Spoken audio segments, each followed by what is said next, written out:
আমাদের বাইরে ওখানে হচ্ছে, আবার কিছু পলিটিশিয়ান এনে পলিটিক্স। আমার কাছে খুব কষ্ট লাগতেছে এটা। আমার এত ভাই আমার প্রক্টর কই, আমার পুলিশ কই, আমার একটা প্রক্টর এখানে সাহস যোগাবে, আমার একটা প্রক্টর নাই, আমার একটা ভাই একটা প্রক্টর নাই, আমার কোনো প্রশাসনিক কোনো অভিভাবক নাই। পুলিশ আসছে, পুলিশ চলে গেছে, আমার 300+ ভাই আমি দেখতেছি। আমাদের হেলমেট ছিল বিধা অনেকে আহত হয়েছে, কিন্তু তা আমাদের একজন অভিভাবক নাই এখানে লিড দিবে, আমাদেরকেও দিক নির্দেশনা দিবে।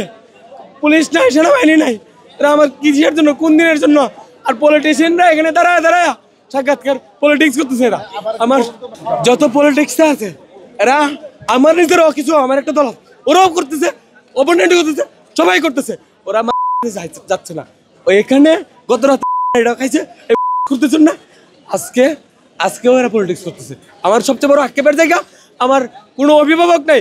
আজকে আমাদের কোনো অভিভাবক থাকলে, আমাদের প্রভিসি, আমাদের ভিসি, আমাদের প্রক্টর, আমাদের কোনো শিক্ষক যদি এখানে থাকতো, আমাদের এই ভাই ব্রাদার না, এবার না আমাদের ভাই ব্রাদার, আমাদের এদের দরকার নাই। আমাদের কোনো অভিভাবক নেই আজকে থেকে, আমরা আজকে থেকে অভিভাবকহীন। আর যারা পলিটিক্স করতেছে তাদের প্রতি ধিক্কার, চরম ধিক্কার তাদের প্রতি, আর কিছু বলার নাই।